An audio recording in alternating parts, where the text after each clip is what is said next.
Hi. So இந்த வீடியோவில் நம்ம லாஸ்ட் வீடியோ வரைக்கும் பர்சன்டேஜ் கம்பேர் பண்ணி பார்த்தோம். இனியும் ஒரு சினாரியோ எடுத்து அந்த சினாரியோட இது ஒரு சினாரியோ கொடுத்து அதில் இந்த மாதிரி நடந்துச்சுன்னா இன்க்ரீஸோ டிக்ரீஸோ நடந்துச்சுன்னா அப்போ எவ்வளோ பர்சன்டேஜ் நம்ம வந்து கன்சம்ஷனை டிக்ரீஸ் பண்ணோம் இன்க்ரீஸ் பண்ணோம். ஸோ இந்த மாதிரி கொஷின்ஸ் கேட்டுட்டாங்க. ஸோ டேரெக்டாக கொஷினே பார்ப்போம். என்ன சொல்லியிருக்காங்க பாருங்கள். If the price of the commodity be rise by 20% அதிகமாயிடுச்சான். Find by how much person must a householder reduce his consumption of the commodity not to increase his expenditure. ஓகேவா, இந்த கொஷின் ரொம்ப நல்ல கொஷின். ஸோ ஆனால் இதை புரிஞ்சுக்கிற விதத்தில் தான் இருக்குது. நல்லா புரிஞ்சுக்கிட்டீங்க, லைவ்லியாக புரிஞ்சுக்கிட்டீங்க அப்படின்னா ஈஸியாக சால்வ் பண்ணிடலாம். ஸோ இங்கே பாருங்கள், இப்போ என்னென்னா ஒரு ப்ரைஸ் ஆஃப் அ கமோடிட்டி, ஒரு கமோடிட்டியோட ப்ரைஸ் வந்து 20% இன்க்ரீஸ் ஆகிருக்கான். இப்போது எக்ஸாம்பிளுக்கு நீங்கள் ரெகுலராக உங்கள் வீட்டு பக்கத்தில் இருக்கிற கிராசரி ஷாப்புக்கு போகிறீங்கன்னே வச்சுப்போம். ஓகேவா, கிராசரி ஷாப்புக்கு எப்போயுமே போவோம். நம்மளாம் யூஸ்வலாக வீட்டில் சொல்லுவாங்கள்ல, ஸோ போய் வாங்கிட்டு வருவோம். ஸோ அந்த கிராசரி ஷாப்பில் வாங்குறதுக்கு ஒரு 5 திங்ஸ் உங்களுக்கு லிஸ்ட்டு கொடுத்துட்டாங்க. ஓகேவா, சுகர், ரைஸ், அப்படி சம்திங் ஒரு 5 திங்ஸ் இருக்குன்னு வைங்க. ஸோ இந்த 5 திங்ஸ் எப்போவுமே சேர்த்து 100 ருபீஸ் வரும். நீங்கள் மந்த் ஆன் மந்த் போனீங்கன்னா அந்த கிராசரி ஷாப்பில் 100 ருபீஸ் கொடுத்து அந்த திங்ஸ் எல்லாம் வாங்கிட்டு வந்துடுவீங்க. மந்த் ஆன் மந்த் நீங்களும் கையில் 100 ருபீஸ் கொண்டு போவீங்க, அந்த ஸ்லிப்பையும் கொண்டு போவீங்க, கொடுப்பீங்க, அவங்க உங்களுக்கு அந்த ஐட்டம் கொடுத்துருவாங்க. ஸோ அதே மாதிரி ஒரு 2 to 3 months அப்படியே பண்ணிகிட்டே இருக்கீங்க. போகிறீங்க, கையில் அந்த 100 ருபீஸ் கொடுக்குறீங்க, அந்த ஸ்லிப்பையும் கொடுக்குறீங்க, நீங்கள் திங்ஸ் வாங்கிட்டு வீட்டுக்கு வரீங்க. இந்த வாட்டியும் அதே மாதிரி பண்ணுறீங்க. ஸோ உங்கள் கையில் அந்த ஸ்லிப் இருக்குது, அந்த ஸ்லிப்பையும் கொண்டு போகிறீங்க, அந்த ஷாப்பில் இருக்கிறவங்கள்ட்ட அந்த ஸ்லிப்பை கொடுக்குறீங்க, அதில் சுகர், ரைஸ் எல்லாமே இருக்குது. ஸோ அந்த ஸ்லிப்பை கொடுத்துட்டு அவங்க ஸ்லிப்பை ஃபில் பண்ணிவிட்டு என்ன சொல்கிறாங்கன்னா 120 ருபீஸ்ன்னு சொல்கிறாங்க. ஓகேவா, எப்பயுமே போன மாதம் வரைக்கும் நீங்கள் 100 ருபீஸ்க்கு வாங்கினா அதே 5 திங்ஸ் இந்த வாட்டி என்னாச்சுன்னா 120 ஆயிடுச்சு. எதுனா விலைவாசி ஏறிடுச்சு, 20% ஏறிடுச்சு. அதனால உங்களோட ப்ரைஸ்லேயும் 20% அதிகமாகிடுச்சு. இப்போ அந்த சிச்சுவேஷனில் நம்ம என்ன பண்ணுவோம், நம்ம பக்கத்து கடைன்னு சொல்லிட்டு நம்ம கடன்லாம் வச்சுட்டு வரக்கூடாது. ஜிபே, ஃபோன்பே எதுவுமே கிடையாது. கையில் உங்கள்கிட்ட 100 ருபீஸ் தான் இருக்குது, வேறு எதுவுமே பண்ண முடியாது. அப்போ என்ன பண்ணுவோம், நீங்கள் என்ன சொல்லுவீங்க, அடுத்த வார்த்தை நம்ம என்ன இருக்கும், இந்த 100 ருபீஸ்க்கு நீங்கள் எதெல்லாம் ரெடியூஸ் பண்ணிட்டு அந்த 100 ருபீஸ்க்கான இதை மட்டும் தாங்க. இப்போ சுகர் சம்திங் மேபி 1 kg வாங்குறீங்க அப்படின்னா அந்த 1/2 kg போதும், 1/2 kg சுகர் போதும். ரைஸ் வந்து எப்போவுமே 1/2 kg வாங்குறீங்கன்னா ஒரு 1/4 kg நமக்கு ரைஸ் போதும், 1/4 கிலோ ரைஸ் போதும். ஸோ இந்த மாதிரி ரெடியூஸ் பண்ணி எனக்கு 100 ரூபாய்க்கு பில்லு வர மாதிரி எனக்கு தாங்க. என்ன பண்ணுறீங்க, ஆட்டோமேட்டிக்காக உங்கள் கன்சப்ஷனை ரெடியூஸ் பண்ணிக்கிறீங்க. கொஸ்டின் அங்கே தானே கொடுத்துருக்காங்க, reduce is consumption not to increase is expenditure. 20 ரூபா தான் எக்ஸ்ட்ரா வந்திருக்கு, இந்தாங்க வச்சுக்கோங்கன்னு 20 ருபீஸ் எக்ஸ்ட்ரா கொடுக்கக்கூடாது. என்ன பண்ணணும், உங்கள் கன்சப்ஷனை கம்மி பண்ணிக்கணும். எவ்வளோ பர்சன்டேஜ் கம்மி பண்ணணும், இப்போ 120 ரூபாய்க்கு உங்கள் பில் வந்திருக்குன்னா 100 ரூபாய்க்கு அதை சேஞ்ச் பண்ணணும். அந்த 20 ரூபாய்க்கான ஐட்டத்தை நீங்கள் ரெடியூஸ், உங்களோட கன்சப்ஷனை நீங்கள் ரெடியூஸ் பண்ணிடுங்க. 20 ரூபாய்க்கு நீங்கள் கன்சியூம் பண்ணக்கூடியதெல்லாம் ரெடியூஸ் பண்ணிக்கிட்டிங்கன்னா 100 ரூபாய்க்கு நீங்கள் வாங்கிட்டு போயிடலாம். இதே திங்ஸை 100 ரூபாய்க்கு வாங்கலாம், என்ன யூஸ்வலாக வாங்குறத விட சம் கேஜஸ் கம்மியாக வாங்கணும். ஓகேவா, ஸோ இதுதான் இது. இந்த ரெடியூஸ் பண்ணுறீங்கல்ல 20 ருபீஸ்க்கு நீங்கள் கன்சப்ஷன் ரெடியூஸ் பண்ணுறீங்களா, அதோட பர்சன்டேஜ் என்னென்னா கேட்குறாங்க. எவ்வளோ பர்சன்டேஜ் நீங்கள் வந்து உங்களோட தேவையை குறைச்சிக்கிட்டீங்க, உங்கள் கன்சப்ஷனை ரெடியூஸ் பண்ணிக்கிட்டீங்க அப்படி தான் சொல்கிறாங்க. எக்ஸ்பெண்டிச்சரை இன்க்ரீஸ் பண்ணாமல், அதை கையிலேருந்து நீங்கள் எக்ஸ்ட்ரா காசு கொடுக்காம கொடுத்த காசுக்கு வாங்கிட்டு போகிறீங்க. அப்போ எவ்வளோ கம்மி பண்ணிக்கிட்டீங்க அப்படின்னு கேட்குறாங்க. ஸோ நான் கொடுக்குறது எவ்வளவு, என் பில் ஆக்சுவலாக என்னது 120 ருபீஸ் என் பில். இதில் என்கிட்ட 20 ருபீஸ்க்கு நான் என்ன பண்ண போகிறேன், என் கன்சப்ஷனை ரெடியூஸ் பண்ண போகிறேன். அப்போ 20 ருபீஸை ரெடியூஸ் பண்ண போகிறேன். பர்சன்டேஜில் எவ்வளவு, புரியுதா? ஸோ சிம்பிள் கொஷின் தான். கொஷின் பார்க்கும்போது ஒரு காம்ப்ளிகேட்டடாக இருக்கிற மாதிரி இருக்கும். ஒன்று சொல்ல இதை தான் சொல்கிறாங்க. ஒரு வேளை உங்களோட ப்ரைஸ் அதிகமாகிடுச்சு, கம்யூனிட்டியோட ப்ரைஸ் ரைஸ் ஆயிடுச்சுன்னா அந்த டைம் நீங்கள் உங்கள் கன்சப்ஷனை ரெடியூஸ் பண்ணிக்கணுமே தவிர உங்களோட எக்ஸ்பெண்டிச்சரை அதிகப்படுத்தக்கூடாது. அதாவது 100 ரூபாய்க்கு உங்கள் கையில் இருக்குன்னா 120 ரூபா பில் வருதுன்னா 120 ரூபா கொடுத்து அந்த திங்ஸை வாங்கக்கூடாது. 100 ரூபாய்க்கு எவ்வளோ வருமோ அதை வாங்கிக்கணும், உங்கள் கன்சப்ஷனை ரெடியூஸ் பண்ணிக்கணும். இதை தான் சொல்ல வராங்க. ஸோ நம்மளோட ப்ரைஸ் எவ்வளோ வந்திருக்கு, 120 வந்திருக்கு. இதுலேருந்து இந்த 20யை நம்ம ரெடியூஸ் பண்ணிக்கணும். அப்போ 120ல் 20ங்கிறது எவ்வளோ பர்சன்டேஜ் கேன்சல் பண்ணால் 1/6. 1/6னா பர்சன்டேஜ் வேல்யூ 16, 2/3%. ஸோ இதுதான் ஆன்சர். கிளியர்? ஸோ 1/6ன்னு 16, 2/3%. கிளியராக இந்த கொஸ்டின்? ஸோ புரியுதா, ஒரு price of the community rise ஆயிடுச்சு, அதை 100க்கு வாங்குறது இப்போ 120 ஆயிடுச்சு. உங்கள் கையில் 100 ருபீஸ் தான் இருக்குது. அப்போ அந்த 20 ருபீஸுக்கான தேவையை என்ன பண்ணணும், நீங்கள் கம்மி பண்ணிக்கணும். ஓகேவா? எவ்வளோ பர்சன்டேஜ் கம்மி பண்ணிக்கணும்னு பார்த்தா 1/6 வருது. 1/6னா பர்சன்டேஜ் வேல்யூ 16, 2/3% உங்கள் கன்சப்ஷனை நீங்கள் ரெடியூஸ் பண்ணிக்கணும். கிளியர்? நெக்ஸ்ட் கொஷின் போகலாமா? Next question, if the price of the sugar falls down by 10%, சுகரோட விலை என்ன ஆச்சு இப்போது 10% கம்மியாயிடுச்சு. How much percent must a householder increase is consumption not to decrease expenditure in this item? போன sum என்ன இருந்துச்சுன்னா, நமக்கு விலைவாசி அதிகமாச்சு, அதனால் கன்சப்ஷனை கம்மி பண்ணிக்கிட்டோம். இப்போ சுகரோட விலை கம்மியாக இருக்குது, அதனால் நம்ம என்ன பண்ணுறோன்னா நம்மளோட கன்சப்ஷனை அதிகப்படுத்திக்கணும், எக்ஸ்பெண்டிச்சரை குறைக்கக்கூடாது. கொடுத்த அமௌண்ட்டுக்கு சரி 10% கம்மியாக இருக்குது, மீதி அமௌண்ட் என் கையில் தான் இருக்குதுன்னு சொல்லிட்டு அந்த மாதிரி கம்மி பண்ணக்கூடாது. அந்த அமௌண்ட்டுக்கும் நீங்கள் சுகர் வாங்கி உங்களோட கன்சப்ஷனை அதிகப்படுத்திக்கணும். அதே போன இதுதான். இப்போ சுகர் வாங்க போகிறீங்க, எப்போவுமே 2 kg சுகர் வாங்குறீங்கன்னு வைங்க. எப்போயுமே 2 kg சுகர் வாங்குறீங்க, 100 rupees அதுக்கு கொடுக்குறீங்க. So 2 kg month on month போய் 2 kg வாங்குறீங்க, 100 rupees கொடுத்து வாங்கிட்டு வரீங்க. இப்போ அதே 2 kg எவ்வளோ ரூபாய்க்கு கிடைக்கிது? சேம் 2 kg எவ்வளோ ப்ரைஸுக்கு கிடைக்கிது? 10% ரெடியூஸ் ஆனனால 100லேருந்து 10% ரெடியூஸ் ஆச்சுன்னா எவ்வளவு? 90 rupeesக்கே உங்களுக்கு கிடைக்கிது. இப்போ நீங்கள் 100 rupees கையில் கொடுத்துட்டீங்க, உங்களோட ஷாப் ஓனர்கிட்ட வந்து ஒரு 100 rupees கொடுத்துட்டீங்க. 90 rupeesக்கு அவர் எடுத்துகிட்டு மீதி 10 ரூபா உங்கள் கையில் தராரு. 90 rupees தான்ப்பா சுகருக்கு ஆச்சு, நீ ஏன் 100 ரூபா கொடுத்த? ஏன்னா இப்போ விலை கம்மியானனால நீ எப்பயுமே 100 ரூபாய்க்கு வாங்குற பொருளை இப்போ நான் 90 rupeesக்கே கொடுக்குறேன் அப்படின்னு கொடுத்தாரு. இப்போ உங்கள் கையில் இருக்கிற 10 ரூபாய்க்கும் என்ன தான் பண்ணணும்? நீங்கள் சுகர் வாங்கணும். உங்களோட கன்சப்ஷனை இங்கே கொஸ்டின் நினச்சிருக்காங்கன்னா கன்சப்ஷனை அதிகப்படுத்திக்கணும், எக்ஸ்பெண்டிச்சரை கம்மி பண்ணிக்கக்கூடாது. அப்போனா எவ்வளோ பர்சன்டேஜ் அதிகப்படுத்தி? இப்போ உங்கள் கையில் எவ்வளோ ரூபா இருக்குது? உங்கள் கையில் இப்போ எவ்வளோ ரூபா இருக்குது? 100 ரூபா கொடுத்தீங்க, 90 rupees சுகர் வந்துருச்சு, மீதி கையில் உங்கள்கிட்ட 10 ரூபா கொடுத்துட்டாரு அவர்.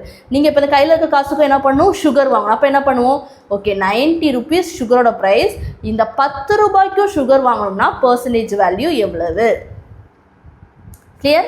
90ல் 10 ரூபாய் எவ்வளோ? ஏன்னா இப்போ விலை 90 தான். யூஸ்வலாக வாங்குறது 100னா இப்போ விலை எவ்வளவு? 90 தான். இந்த 90ல் நான் 10 ரூபாய் அதிகப்படுத்தணும். அப்போ 90ல் 10 ரூபாய், 90ல் 10 rupeesங்கிறது எவ்வளோ பர்சன்ட்? என் கையில் 10 rupees இருக்கா, திரும்பி அதை அவர்கிட்ட கொடுத்து வாங்கணும். அப்போ 90ல் இருந்து நான் 10 rupees அதிகமாக்கணும். அப்போது 90ல் 10ங்கிறது எவ்வளோ பர்சன்டேஜ் என் கன்சப்ஷனை அதிகப்படுத்திப்பேன்? ஸோ கேன்சல் பண்ணால் 1/9. 1/9னா பர்சன்டேஜ் வேல்யூ 11, 1/9%. கிளியர்? லாஸ்ட் கொஷினில் ப்ரைஸ் வந்து இன்க்ரீஸ் ஆயிடுச்சு, அதனால் என்ன பண்ணோம்? கன்சப்ஷனை கம்மி பண்ணிக்கிட்டோம். ப்ரைஸும் அதிகமாச்சு, அதுலேருந்து இந்த 20யை கம்மி பண்ணிக்கிட்டோம்.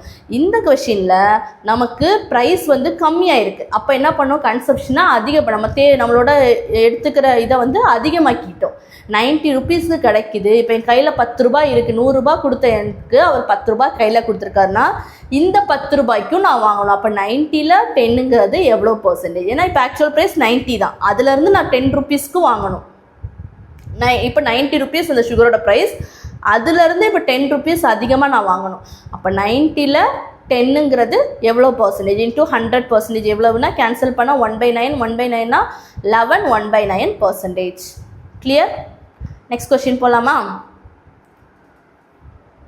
நெக்ஸ்ட் பாருங்க, after spending 69% of her money a lady has ₹93 left. How much had she at first? So நல்ல கொஷின். ஒரு லேடி இருக்காங்க, அந்த லேடி என்ன பண்ணிட்டாங்க? 69% அவங்க மணியில் 69% செலவு பண்ணிட்டாங்களா? பண்ண பிறகு அவங்க கையில் 93 rupees இருக்குது. இது பர்சன்டேஜில் செலவு நடக்குது, கையில் இருக்கிறது ருப்பீஸில் இருக்குது. ஓகேவா? ஸோ ஃபஸ்ட்டு அவங்க ஷாப்பிங் வரும்போது எவ்வளோ அமௌண்ட் வச்சுட்டு வருவாங்க? ஸோ நமக்கு தெரியாது, அதை தான் நம்ம கண்டுபிடிக்கணும். அது நமக்கு தெரியாது. ஆனால் எவ்வளோ அமௌண்ட்டாக, 10 ரூபாயாக இருக்கட்டும், 20 ரூபாயாக இருக்கட்டும், இல்லை 2000 இருக்கட்டும், 2 lakhs இருக்கட்டும், எவ்வளோ ரூபாயாக இருந்தாலும் அதுதான் நம்மளோட 100%. எவ்வளோ பெரிய வேல்யூவாக இருந்தாலும் கையில் ஸ்டார்டிங் வச்சுருந்தாங்கல்ல, அதுதான் அவங்களோட 100%. இதில் இப்போ எக்ஸாம்பிளுக்கு உங்கள் கையில் 100 ரூபாய் இருக்குது, உங்கள் கையிலேயே 100 ரூபாய் இருக்குது. இதில் 69% செலவு பண்ணிட்டீங்களாம்.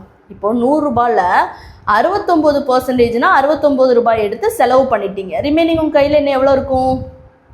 ரிமைனிங் கையில் எவ்வளோ இருக்கும்? 100ல் 69 போனால் ரிமைனிங் எவ்வளோ இருக்கும்? 31 இருக்கும். அது 69% செலவு ஸ்பெண்ட் பண்ணியாச்சு. ரிமைனிங் 31 உங்கள் கையில் இருக்குது. ஸோ லேடிட்ட எவ்வளோ இருக்குது? 93 இருக்குது. பர்சன்டேஜில் 31%, ரியல் வேல்யூ 93 ருபீஸ். அதான் 69 ஸ்பெண்ட் பண்ணிட்டாங்க, ரிமைனிங் கையில் எவ்வளோ இருக்கோ அதுதான் சொல்கிறாங்க. ஸோ 69% ஸ்பெண்ட் பண்ணியாச்சு, ரிமைனிங் பர்சன்டேஜில் 100 வச்சுருக்கேன், நான் 100% வச்சு போகிறேன் ஷாப்பிங்க்கு. 69% தான் செலவு பண்ணிட்டேன்னா ரிமைனிங் கையில் எவ்வளோ இருக்குது, 31% இருக்குது. அதோட வேல்யூ தான் என்னது 93. இதுதான் 93. 31% தான் 93னா கேட்டுற கொஸ்டின் என்னென்னா how much had she at first, starting அந்த லேடி கையில் என்ன வச்சுருந்தாங்க அதான் கேட்குறாங்க. ஸோ அப்போ 31% தான் 93னா 100% எவ்வளவு? ஸோ கேன்சல் பண்ணுவோம். ஸோ 31 இது எவ்வளோ டைம்ஸ் போகும், 3 டைம்ஸ் போகும். 3 × 100 எவ்வளவு, 300. ஸோ அந்த லேடி வந்து ஷாப்பிங் வரும்போது 300 ருபீஸோடு தான் வந்திருக்காங்க. கிளியர்? ஸோ ஒரு லேடி ஷாப்பிங் போகிறாங்க, 100% அமௌண்ட் வச்சுருக்காங்க, அதில் 69% செலவு பண்ணியிருக்காங்க. 100ல் 69% செலவு பண்ணிட்டாங்க, ரிமைனிங் கையில் எவ்வளோ இருக்கும், 100ல் 69 போனால் ரிமைனிங் கையில் எவ்வளோ இருக்கும், 31% இருக்கும். மணி ரியல் மணி எவ்வளோ இருக்குது, 93 இருக்குது. பர்சன்டேஜில் 31, ரியல் மணி வந்து 93. அப்போ 31%ங்கிறது தான் அந்த 93 ருபீஸ்னால் 100% எவ்வளவு போட்டால் நம்மளோட ஆன்சர் வந்துடும். எவ்வளோ ரூபா வச்சுருந்தாங்க, இனிஷியலாக எவ்வளோ வச்சுருந்தாங்க, 300 ருபீஸ் வச்சுருக்காங்க. கிளியர்? நெக்ஸ்ட் போகலாமா? Next question. நெக்ஸ்ட் பாருங்கள், a man loses 20% off his money. அவர் வந்து என்ன பண்ணிட்டாரு, அவரோட மணியில் 20% லாஸ் பண்ணிட்டாரு. After spending 25% of the remainder he has rupees 480 left. So அந்த செலவு தொலைச்சது போக ரிமைனிங் இருக்கிறதுல 25% என்ன பண்ணிட்டாரு, செலவு பண்ணிவிட்டு அவர் கையில் பார்த்தா 480 ருபீஸ் அவர் கையில் இருக்குது. What is the amount of money he originally had? ஒரிஜினல்னால் தொலைக்கிறதுக்கெலாம் முன்னாடி, அந்த மணியை தொலைக்கிறதுக்கு முன்னாடி அவர் எவ்வளோ வச்சுருந்தார். இப்போ ஷாப்பிங் போகிறோம், அதே மாதிரி தான் நம்ம இப்போ ஷாப்பிங் போகிறோம், நம்ம கையில் 100% எவ்வளோ மணின்னு தெரியாது, எவ்வளோ மணியாக இருந்தாலும் அதுதான் நம்மளோட 100%. 100% மணியோட நம்ம ஷாப்பிங் போகிறோம். ஸோ இதில் போகும்போது என்னாச்சு, 20% என்ன பண்ணிட்டோம், லாஸ் பண்ணிட்டோம், தொலைச்சிட்டோம். அப்போ 100ல் 20%னால் எவ்வளவு, 20 ருபீஸ். 100 ரூபா கொண்டு போகிறீங்கன்னா 20 ரூபாயை தொலைச்சிட்டிங்க. ரிமைனிங் உங்கள் கையில் எவ்வளோ தான் இருக்கும், 80 தானே இருக்கும். After spending 25% of the remainder, ரிமைண்டர்னால் ரிமைனிங் எவ்வளோ இருக்கோ அதில் 25% எடுத்து செலவு பண்ணிட்டீங்க. ரிமைனிங் இப்போ இதான ரிமைண்டர், இதுக்கு பேர் தான் ரிமைண்டர். ரிமைண்டர்னா என்னதுன்னா ரொம்ப முக்கியமான வேர்டு, இங்கே மட்டும் இல்லை, நெக்ஸ்ட்டு நம்ம பார்க்கக்கூடிய சம்ஸ்லேயும் ரொம்ப தேவைப்படும். ஸோ 80 இதுதான் ரிமைண்டர், அதாவது 100% நான் வச்சுருந்தேன், அதில் 20% வந்து இது பண்ணிட்டேன், தொலைச்சிட்டேன், லாஸ் பண்ணிவிட்டு ரிமைனிங் எவ்வளோ இருக்குது, 80 இருக்குது. இதுக்கு பேர் தான் ரிமைண்டர். இதில் தான் 25% எடுத்து நான் என்ன பண்ணிட்டேன், செலவு பண்ணியிருக்கேன். இதில் தான் 25% எடுத்து செலவு பண்ணுறேன். அப்போது இதில் 25%னால் எவ்வளவு, ஃப்ராக்ஷன் வேல்யூ 1/4. 1/4 எடுத்து என்ன பண்ணிட்டு செலவு பண்ணிட்டேன். அப்போ 80ல் 1/4னால் எவ்வளவு, 80/4 20. 20 எடுத்து நான் என்ன பண்ணிட்டேன், ஸ்பெண்ட் பண்ணிட்டேன். இப்போ 80ல் 25%னா 20 வந்து ஸ்பெண்ட் பண்ணிட்டேன். நீ கையில் ரிமைனிங் எவ்வளோ இருக்கும், என் கையில் என்ன ரிமைனிங் எவ்வளோ இருக்கும், 60 தான் இருக்கும். ஓகேவா? So he has rupees 480 left. Percentage வச்சு பண்ணும்போது என் கையில் ரிமைனிங் எவ்வளோ இருக்குது, 20% தொலைச்சிட்டேன், 20% செலவு பண்ணிட்டேன், ரிமைனிங் என் கையில் எவ்வளோ இருக்குது, 60 இருக்குது. ருப்பீஸில் எவ்வளோ இருக்குது, ரிமைனிங் 480 இருக்குது. ரெண்டும் ஒன்று தானே, பர்சன்டேஜில் 60யும் ருப்பீஸில் 480யும். பர்சன்டேஜ் வச்சு ஸ்டார்ட் பண்ணேன், ஸோ பர்சன்டேஜில் 60யும் ருப்பீஸில் 480 ரெண்டும் ஒன்று தானே. ஸோ நியூமரேட்டரில் என்ன பண்ணணும், டினாமினேட்டரில் என்ன பண்ணணும், ரைட் சைட் வேல்யூ என்ன பண்ணணும். நான் இது வந்து ப்ராஃபிட் அண்ட் லாஸ்லேயே உங்களுக்கு கிளியராக சொல்லியிருப்பேன். ரைட் ஹேண்ட் சைடில் வேல்யூவில் என்ன போடணும். So what is the amount of money he originally had, என்ன கொஸ்டினில் கண்டுபிடிக்க சொல்லியிருக்காங்களோ அதை நம்ம ரைட் ஹேண்ட் சைட் போடணும். என்ன கொஸ்டினில் கண்டுபிடிக்க சொல்லியிருக்காங்க, what is the amount of money he originally had. Originally எவ்வளோ வச்சுருக்காரு, ஒரிஜினலாக எவ்வளோ வச்சுருந்தாரு, 100%. அப்போ 100% இங்கே போடணும். நமக்கு ரெண்டு வேல்யூ தெரியும், 60%, 480. ஸோ இங்கே பர்சன்டேஜ் வேல்யூ போட்டனால கீழேயும் பர்சன்டேஜ் தான் போடணும். இங்கே என்ன ஸ்கேல் யூஸ் பண்ணுறோமோ அதை என்ன இது யூனிட் யூஸ் பண்ணுறோமோ அதே யூனிட் தான் இங்கே யூஸ் பண்ணணும். ஸோ இங்கேயும் பர்சன்டேஜ் தான் யூஸ் பண்ணணும். அப்போ 60% இங்கே போடணும், 480 மேலே போடணும். ஸோ ரெண்டையும் கேன்சல் பண்ணோன்னா 480 போட்டு பர்சன்டேஜ் கேன்சல் ஆயிரும், 0 0 கேன்சல் ஆயிரும். 6க்கு 48 வந்து 8 டைம்ஸ் போகும். 8 × 100 எவ்வளவு, 800. ஸோ அப்போ ஒரிஜினலாக அந்த லேடி அந்த மேன் வந்து எவ்வளோ வச்சு நம்ம இதுக்கு போனாங்க, ஷாப்பிங் போனாங்க, 800 rupees வச்சு தான் கொண்டு போயிருக்காங்க. ஸோ அதில் தான் என்னாச்சு 20% லாஸ் ஆயிருக்கு. கிளியர்? ஒரிஜினலாக எவ்வளோ வச்சுருந்தாங்கன்னா 20% லாஸுக்கு அப்புறம் இல்லை, 20% லாஸுக்கு முன்னாடி, அதான் 100% எவ்வளவு. ஸோ இதுதான் நம்ம 800 தான் ஆன்சர். கிளியர்? ஃபஸ்ட்டு 100% மணி வச்சுருக்காரு, 20% லாஸ் பண்ணிட்டாரு. ஸோ ரிமைண்டர் எவ்வளோ இருக்கோ, ரிமைண்டர் 80 இருக்குது, அதில் தான் 25% எடுத்து என்ன பண்ணுறாரு, செலவு பண்ணுறாரு. அப்போ 80ல் 25%னா எவ்வளவு, 20 எடுத்து செலவு பண்ணுறாரு. ரிமைனிங் எவ்வளோ இருக்குது, 60 இருக்குது. அப்போ இந்த 60 தான் 480னா 100% எவ்வளவு. கிளியர்? ஸோ கேன்சல் பண்ண ஆன்சர் என்னது, 800. இது வரைக்கும் புரியுதா? ஸோ இது வரைக்கும் புரியுதா? ஸோ நெக்ஸ்ட் வீடியோவில் இதுக்கு அடுத்த இன்னும் வேறு என்னெல்லாம் மாடல் மாதிரி சம்ஸ்லாம் கேட்பாங்களோ, ஸோ அதை நம்ம நெக்ஸ்ட் வீடியோவில் பார்க்கலாம். ஓகேவா? தேங்க்யூ.